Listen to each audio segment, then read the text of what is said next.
It's intriguing to think about the process of oncogenesis in melanoma.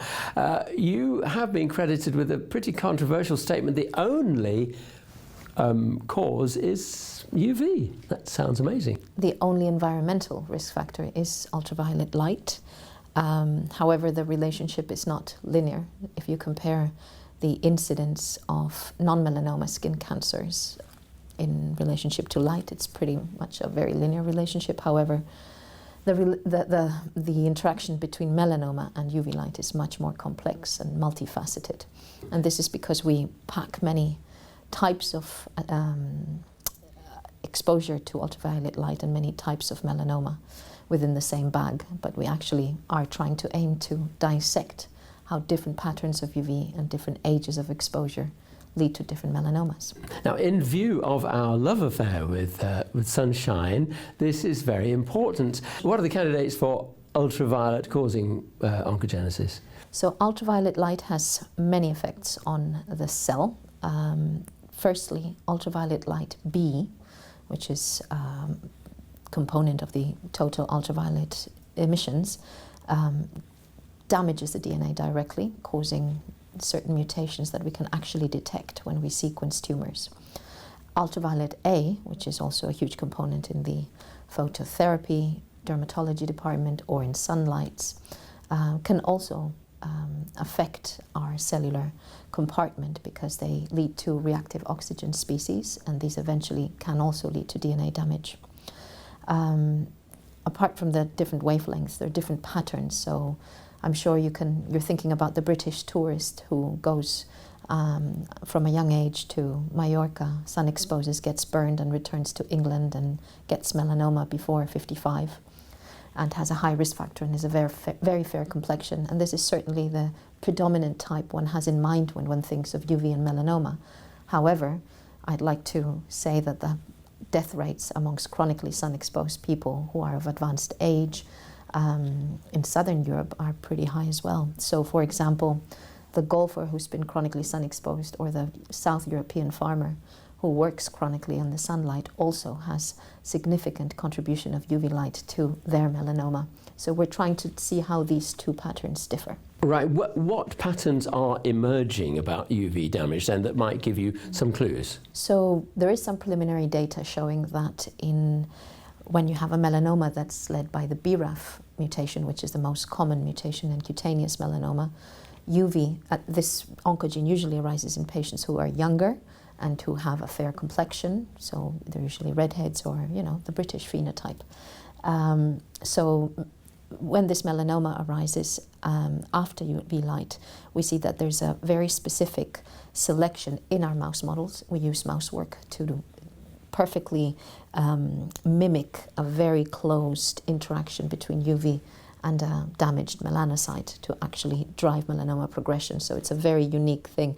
In reality, in humans, it's much more complex because we all have different patterns of exposure, jobs, germline risk, etc. But in our distinct hands, we show that P53 mutations are incurred by UV light and actually cooperate with BRAF to promote melanoma.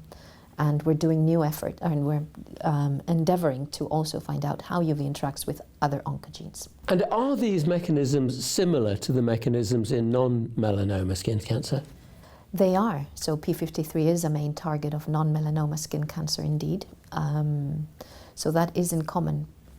That's a very good question and food for thought. Moving on though, what to do about this? Clearly there's a preventive message that we've known for many years, of course, but what do you think can and should be done about all of this? So because this relationship between UV and melanoma is not direct, the Greek farmer versus the British tourist, pattern of sun exposure and life span getting melanoma, it's very difficult to tailor one single advice for all the population, which is why it's so important to actually dissect the mechanisms underlying each subtype of melanoma in its relationship to UV. So we have shown that sunscreen application that's broad spectrum, so high UVB of SPF 50 and high UVA is able to deter the incidence of melanoma, so to delay that incidence in mice. And there's also epidemiological data showing that sunscreen is able to reduce the incidence of melanoma. So I think that's the most important thing, to validate the campaigns that have been led by many public governments, Australia, UK, advising on the use of sunscreen. It is now proven, so one should certainly use sunscreen. And because that protection is not complete, then I refer to the campaign that is slip, slap, slop, where you have to also add additional things apart from sunscreen, for example, hats and eye protection too, and of course keep away from the main UV radiation during the worst hours of the day. But they are certainly very, very good programs of prevention. And on the scientific front, what hope is there of really getting to grips with the etiology and perhaps finding an intervention of some kind? Well, I think the hopes are very high and we're working on it.